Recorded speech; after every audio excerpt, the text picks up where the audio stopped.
Assalamualaikum warahmatullahi wabarakatuh. My name is Aninul Muntasya from class D. I would like to presentate about chapter 2, a methodical history of language teaching.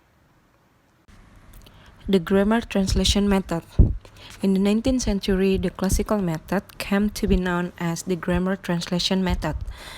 There was little to distinguish grammar translation from what had gone on in foreign language classrooms for centuries beyond a focus on grammatical rules as the basis for translating from the second to the native language.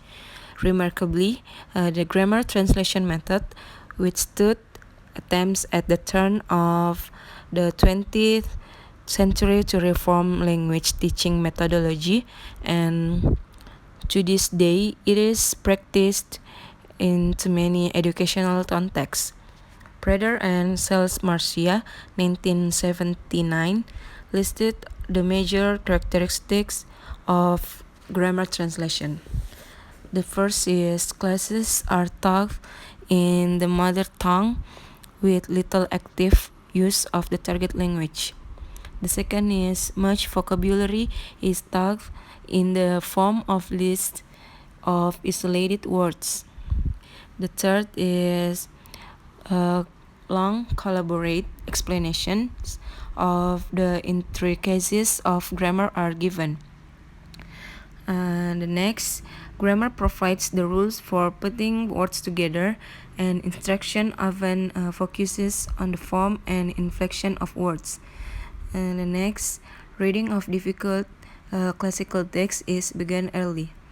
And next, little attention is paid to the context of texts, which are treated as exercises in grammatical analysis. Next, often the only drills are exercises in translating disconnected sentences from the target language into the mother tongue. And the last is little or no attention is given to pronunciation. The next is Gawin and the series method. Francois Gawin, a French teacher of Latin with remarkable insights.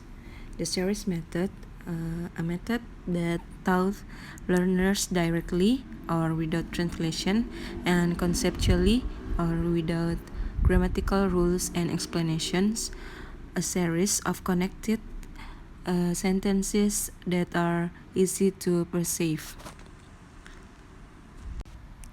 Next is the direct method.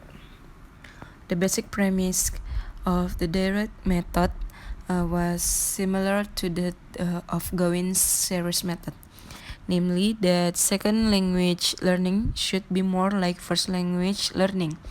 Lots of oral interaction, spontaneous of use of the language, not translation between first and second languages, and little or no analysis of grammatical rules. Richards and Rogers, 1989, summarized the principles of the direct method. The first, classroom instruction was conducted exclusively in the target language. The second is only everyday vocabulary and sentences were taught. The third, oral communication skills were built up in a carefully threaded progression organized around question and answer exchange between teachers and students in small intensive classes. The fourth is grammar was taught inductively. Next is new teaching points were taught through modeling and practice. And the next is concrete vocabulary was taught through demonstration, objects, and pictures. Abstract vocabulary was taught by association of ideas. Next is both speech and listening comprehension were taught. And the last is correct pronunciation and grammar were emphasized. The direct method enjoyed considerable popularity at the beginning of the 20th century. It was most widely accepted in private language schools where students were highly motivated and where native speaking teachers could be employed.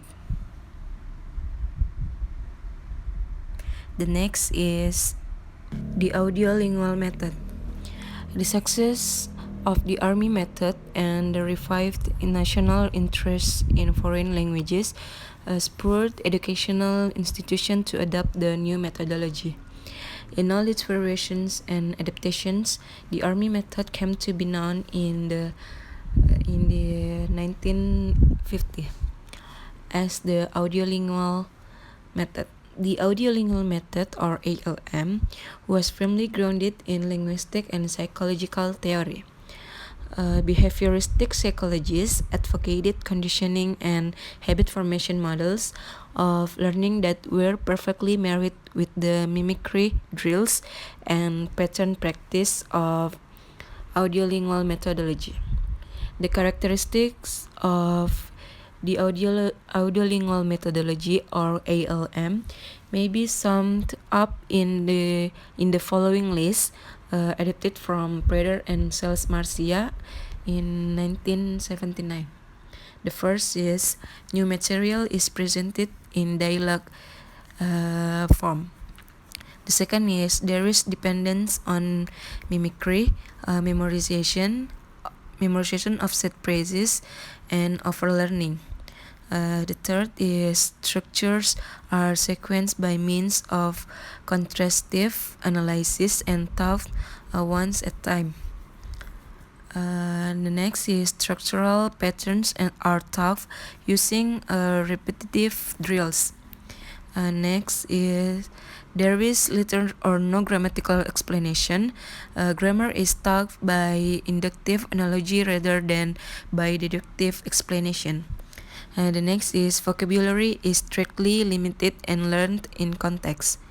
The next, there is much use of tapes, language labs, and visual aids. The next, great importance is attached to pronunciation. The next, very little use of mother tongue by teacher is permitted. The next, successful responses are immediately reinforced. The next, there is a great effort to get students to produce error-free utterances. The next and the last, there is a tendency to manipulate language and disregard content. I think that's all from me. Wassalamualaikum warahmatullahi wabarakatuh.